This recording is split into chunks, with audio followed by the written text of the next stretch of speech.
Hello student, कैसे हो? आशा करता हूँ ठीक ही होंगे। तो आज हम कक्षा 11 फिजिक्स का एक टॉपिक जिसका नाम है प्रकृति में मूल बल देखिएगा, अध्ययन करेंगे इसका। तो प्रकृति में मूल बल, तो बल के बारे में हमने पढ़ा था कि बल वह बाह्य कारक है जो किसी वस्तु की वर्तमान अवस्था में परिवर्तन कर देता है या परिवर्तन करने का प्रयत्न करता है। ऐसा माना जाता है प्रकृति में 4 प्रकार के मूल बल हैं और बाकी जो बल हैं वो इसके अलावा है, व्युत्पन्न बल है। जो मूल बल है वो 4 हैं। पहला है गुरुत्वाकर्षण बल, दूसरा विद्युत चुंबकीय बल, तीसरा प्रबल नाभिकीय बल और चौथा है क्षीण नाभिकीय बल। तो गुरुत्वाकर्षण बल के बारे में हमने थोड़ा सा अध्ययन 9 में किया, क्लास 9 में। वहां पर गुरुत्वाकर्षण का नियम ने न्यूटन का गुरुत्वाकर्षण का नियम पढ़ा था कि किन्हीं 2 पिंडों के बीच लगने वाले आकर्षण बल को गुरुत्वाकर्षण बल कहते हैं। और यह गुरुत्वाकर्षण बल जो होता है दोनों पिंडों के द्रव्यमानों के अनुक्रमानुपाती और उनके बीच की दूरी के वर्ग के व्युत्क्रमानुपाती होता है। मान लीजिए प्रकृति में दो कण हैं, एक यहाँ पर है, एक यहाँ पर है। इसका द्रव्यमान m1 है, इसका द्रव्यमान m2 है। दोनों के बीच की दूरी r है। तो हमने पढ़ा था न्यूटन का गुरुत्वाकर्षण का नियम कि जो g होता है, गुरुत्वाकर्षण g समानुपाती होता है m1 इंटू m2 के, और जो g होता है वो व्युत्क्रमानुपाती होता है r² के। अगर इनको एक साथ मिला दिया जाए तो g समानुपाती m1 m2 by r², m1 m2 by r²। अगर समानुपाती चिन्ह को हटाते हैं तो g बराबर capital G m1 m2 by r²। जहाँ ये कैपिटल G सार्वत्रिक गुरुत्वाकर्षण नियतांक है, हमने पढ़ रखा था कि स्मॉल g और कैपिटल G में संबंध के बारे में पढ़ा था। तो ये हमारा 2 पिंडों के बीच लगने वाले गुरुत्वाकर्षण बल का सूत्र, या इन्हीं 2 पिंडों के बीच लगने वाला गुरुत्वाकर्षण बल दोनों पिंडों के द्रव्यमानों के अनुक्रमानुपाती तथा उनके बीच की दूरी के वर्ग के व्युत्क्रमानुपाती होता है। ये हमको याद रखना है। और गुरुत्वाकर्षण बल सदैव आकर्षण बल होता है, इसमें प्रतिकर्षण नहीं होता है। और गुरुत्वाकर्षण बल उत्पन्न क्यों होता है? अब तक एक वैज्ञानिकों के अनुसार एक अनिर्धारित कण है ग्रेविटान।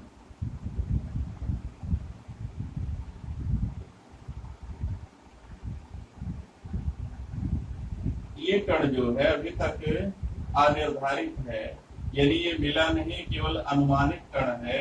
और इनके इंटरचेंज से, विनिमय से उत्पन्न होता है। गुरुत्वाकर्षण बल पिंडों के बीच ग्रेविटानों के विनिमय से उत्पन्न होता है। इसके बाद है दूसरा है विद्युत चुंबकीय बल। जो गुरुत्वाकर्षण बल होता है ये पिंड चाहे बहुत बड़ा हो चाहे बहुत छोटा हो, सबके बीच केवल आकर्षण बल है, इसमें प्रतिकर्षण नहीं होता है। जो विद्युत चुंबकीय बल है इसमें पिंड हमने कहा, इसमें 2 आवेश कहेंगे, कोई प्लस है अगला भी प्लस है, एक प्लस है अगला माइनस है, एक माइनस है अगला प्लस है, या दोनों माइनस है।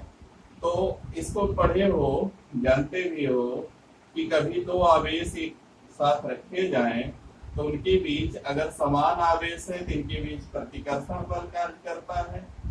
अगर दोनों विपरीत आवेश है तो इनके बीच आकर्षण बल कार्य करता है, इनके बीच आकर्षण बल कार्य करता है। और अगर दोनों फिर विपरीत है, दोनों के बीच प्रतिकर्षण बल कार्य करता है। तो 2 आवेशों के बीच लगने वाले बल को विद्युत चुंबकीय बल कहते हैं। यह बल आकर्षण और प्रतिकर्षण दोनों हो सकता है। अगर समान आवेश है तो प्रतिकर्षण बल लगेगा और विपरीत आवेश है तो आकर्षण बल लगेगा। और ये जो बल है विद्युत चुंबकीय बल, ये गुरुत्वाकर्षण बल की तुलना में प्रबल बल होता है, इसकी तुलना में स्ट्रांग होता, मजबूत होता है। इसका भी नियम है कि किन्हीं दो आवेशों के बीच लगने वाला आकर्षण या प्रतिकर्षण बल आवेशों के गुणनफल के अनुक्रमानुपाती और उनके बीच की दूरी के वर्ग के व्युत्क्रमानुपाती होता है। अगर Q1 और Q2 आवेशों को मान लिया जाए, बीच की दूरी को r मान लिया जाए, तो ये बनेगा F समानुपाती Q1 Q2 by r square. तो जो विद्युत चुंबकीय बल है वो किन्हीं दो आवेशों के गुणनफल के अनुक्रमानुपाती और उनके बीच की दूरी के वर्ग के व्युत्क्रमानुपाती होता है। और विद्युत चुंबकीय बल जो होता है ये क्यों उत्पन्न होता है? तो ये फोटानों के विनिमय से उत्पन्न होता है।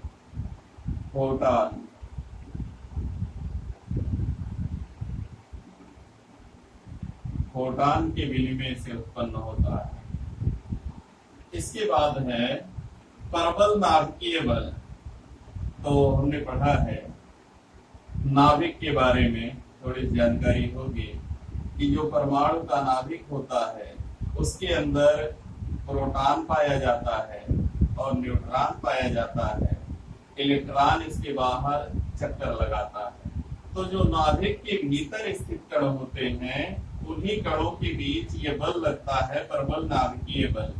जैसे प्रोटॉन न्यूट्रॉन के बीच, प्रोटॉन प्रोटॉन के बीच, न्यूट्रॉन से न्यूट्रॉन के बीच ये लगने वाला जो बल है वो प्रबल नाभिकीय बल है। और ये बल केवल नाभिक के भीतर लगता है। नाभिक का आकार जितना बड़ा है उतने इसका रेंज है, उतने अधिक इसका, जितने नाभिक का आकार होगा, यानी बहुत कम दूरी तक कार्य करता है। लेकिन प्रबल बहुत अधिक प्रबल है। इसकी प्रबलता इन चारों बलों में प्रबल नाभिकीय बल की प्रबलता सबसे अधिक है। तो ये जो उत्पन्न होता है प्रबल नाभिकीय बल, ये उत्पन्न होता है मेसान के विनिमय से।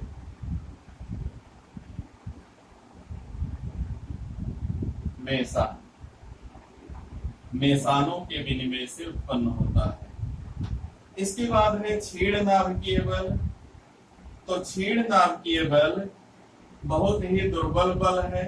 ये भी नाभिक तथा मूल कणों के बीच लगता, नाभिक और मूल कणों के बीच लगता है। जैसे जब रेडियो एक्टिवता की घटना में बीटा कण जो होता है, बीटा कण इसके क्षय के दौरान नाभिक और बीटा कणों के बीच में लगता है। ये बल बहुत ही क्षीण होता है और ये जो है बोसानों के विनिमय से उत्पन्न होता है। बोसानों के विनिमय से उत्पन्न होता है। ये बोसान के विनिमय से उत्पन्न होता है। तो ये हमारे चार मूल बल हैं और उनकी परिभाषाएं हमने पढ़ लिया। और ये किन कणों के विनिमय से उत्पन्न होते हैं इसके बारे में हमको कुछ जानकारियां मिल गई। अब इसके बाद इसमें पूछा जाता है सबसे प्रबल कौन है? तो सबसे प्रबल जो है वो प्रबल नाभिकीय बल है और सबसे दुर्बल गुरुत्वाकर्षण बल है। प्रबल नाभिकीय बल सबसे प्रबल है, इसके बाद विद्युत चुंबकीय बल है, फिर क्षीण नाभिकीय बल है, फिर गुरुत्वाकर्षण बल है।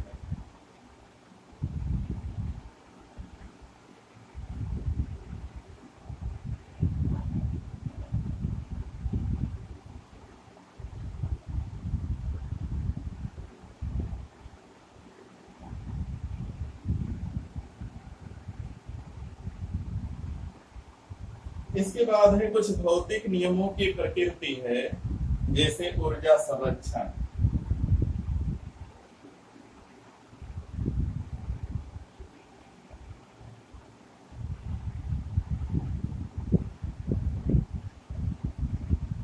भौतिक नियमों की प्रकृति, भौतिक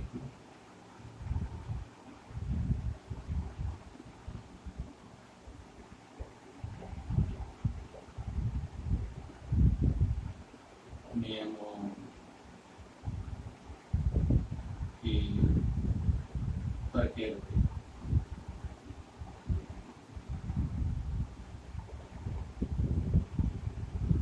यानी प्रकृति में बहुत से ऐसे भौतिक नियम हैं जो लागू होते हैं। इसमें सबसे पहले ऊर्जा संरक्षण, ऊर्जा संरक्षण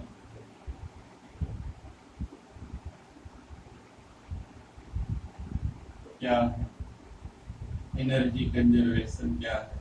हमने पढ़ा है कि ऊर्जा को ना तो उत्पन्न किया जा सकता है और ना ही नष्ट किया जा सकता है। ऊर्जा को केवल एक रूप से दूसरे रूप में बदला जा सकता है। ऊर्जा संरक्षण का नियम है, ऊर्जा को ना तो उत्पन्न किया जा सकता है और ना ही नष्ट किया जा सकता है, इसे केवल एक रूप से दूसरे रूप में बदला जा सकता है। और दूसरा है रेखीय संवेग संरक्षण, रेखीय संवेग संरक्षण।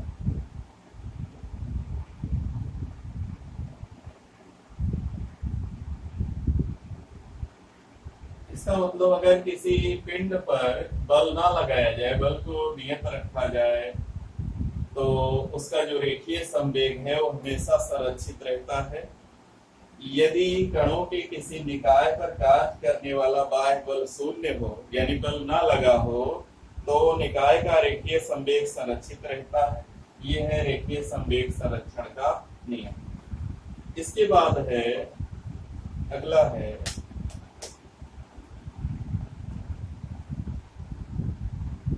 कोणीय संवेग संरक्षण।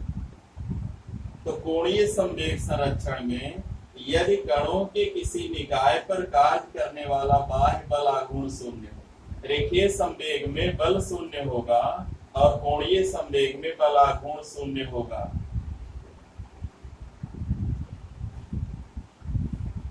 रेखीय संवेग संरक्षण में बाह्य बल शून्य होता है तो रेखीय संवेग कणों का संरक्षित रहता है।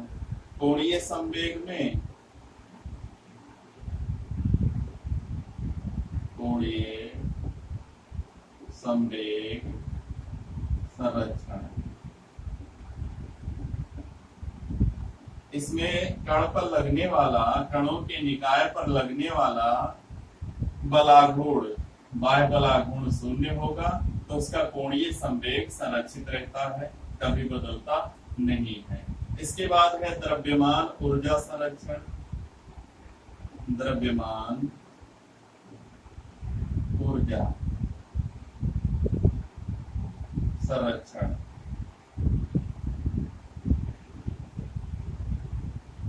इसे हम लोगों ने बहुत बार पढ़ा है। एक सूत्र भी मिला था, E बराबर mc²।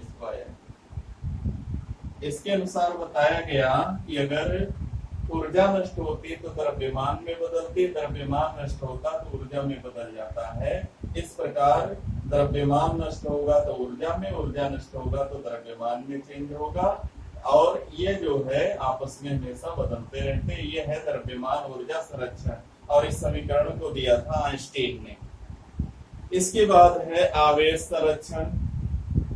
तो इस नियम के अनुसार, आवेश संरक्षण के नियम के अनुसार, एक विलगित निकाय का कुल आवेश संरक्षित रहता है। जैसे कोई विलगित निकाय, विलगित का मतलब आइसोलेट, जो सबसे अलग हो, उसका जो रेखीय उसका जो विलगित निकाय होता है उसमें जितना भी आवेश रहेगा वो कहीं कम या ज्यादा नहीं होगा, हमेशा संरक्षित बना रहता है।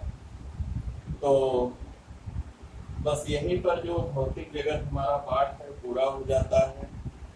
बाकी कुछ बलों का एकीकरण ये सब था, लेकिन इस बुक के हिसाब से यहीं पर इसका सिलेबस पूरा हुआ है। तो अगर हमारा वीडियो पसंद आएगा तो वीडियो को लाइक कीजिए, शेयर कीजिए, चैनल को सब्सक्राइब कीजिए। अगला पार्ट अगले वीडियो में, तब तक